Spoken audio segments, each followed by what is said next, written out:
Assalamualaikum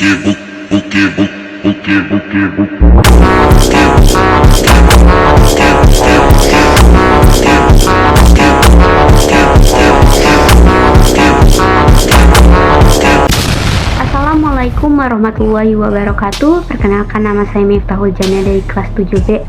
Adanya saya di layar ini adalah untuk membuat tugas video bahasa Indonesia, yaitu menceritakan kembali cerita yang sudah saya baca selama 1 bulan ini.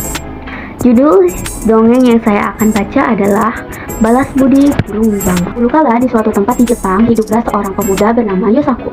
Kerjanya mengambil kayu bakar di gunung dan menjualnya ke kota. Uang hasil penjualan itu diberikannya makan terus seperti itu setiap harinya, hingga pada suatu hari ketika ia berjalan pulang dari kota, ia melihat sesuatu yang menggelompor di atas salju. Setelah didekatinya, ternyata seekor burung bangau yang terjerat di perangkap. Sedang beronta-onta, Yosaku segera melepaskan perangkap itu. Bangau itu sangat gembira.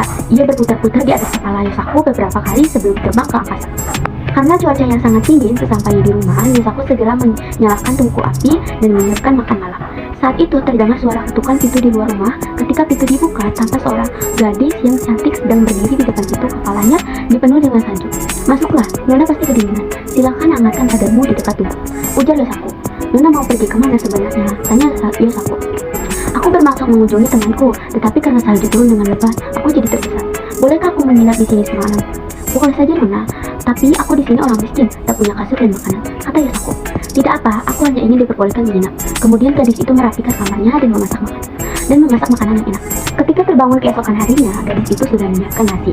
Yosaku berpikir bahwa gadis itu akan segera pergi. Ia merasa kesepian. Salju masih turun dengan lebat. "Tinggallah di sini sampai salju reda," kata Yosaku.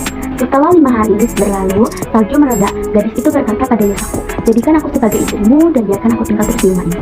Yosaku merasa bahagia dan menerima permintaan itu. "Mulai hari ini panggil aku Otsuru," ujar si gadis. Setelah menjadi istri, suatu hari Otsuru meminta suaminya Yosaku membelikannya benang karena ia ingin menenun. Ia mulai menenun dan berpesan kepada suaminya agar jangan sekali-kali mengintip ke dalam tempat menenun Otsuru. Setelah 3 hari berturut-turut menenun tanpa makan dan minum, Otsuru keluar dengan kain tenunannya yang sudah selesai. Ini tenunan Ayanishiki. Kalau dibawa ke kota pasti akan terjual dengan harga mahal. Yosaku sangat senang karena kain tenunannya dibeli orang dengan harga yang cukup mahal. Sebelum pulang, ia membeli bermacam-macam barang untuk dibawa pulang. "Berkat kamu, aku mendapatkan uang sebanyak ini. Terima kasih istriku, tetapi sebenarnya para saudagar di kota menginginkan kain seperti itu lebih banyak lagi." "Baiklah, akan aku buatkan," ujar Otsuru. Kain itu selesai pada hari keempat. Setelah Otsuru menenun, tapi tampak seluruh badannya tidak sehat dan tubuhnya menjadi kurus, meminta suaminya untuk tidak memintanya menenun lagi. Di kota, sang saudagar meminta dibuatkan kain satu lagi untuk kimono tuan putri. Jika tidak, maka ia akan dipenggal lehernya. Hal itu diceritakan Yosaku pada istrinya. "Baiklah, akan kubuatkan lagi, tetapi hanya satu helai ya," kata Otsuru. Karena cemas dengan kondisi istrinya yang makin lemah dan kurus, setiap habis menenun, Osaku berkeinginan melihat ke dalam ruangan tenun. Tetapi ia sangat terkejut jika yang dilihatnya di dalam ruangan menenun ternyata seekor bangau sedang mencabuti bulunya untuk ditenun menjadi kain, sehingga badan bangau itu hampir gundul, kehabisan bulu. Bangau itu akhirnya sadar dirinya sedang diperhatikan oleh Yosaku. Bangau itu pun berubah wujud kembali menjadi Otsuru. "Akhirnya kau melihatnya juga," ujar Otsuru. "Sebenarnya aku adalah seekor bangau yang dahulu pernah kau tolong. Untuk membalas budi, aku berubah wujud menjadi manusia dan melakukan hal ini," ujar Otsuru. "Berarti sudah saatnya aku berpisah denganmu," ujar Otsuru. "Maafkan aku, mohon jangan pergi," kata Yosaku. Otsuru akhirnya berubah kembali menjadi seekor bangau. Kemudian ia segera mengepakkan sayapnya, terbang keluar dari rumah ke angkasa. Tinggallah Yosaku sendiri yang menyesali perbuatannya.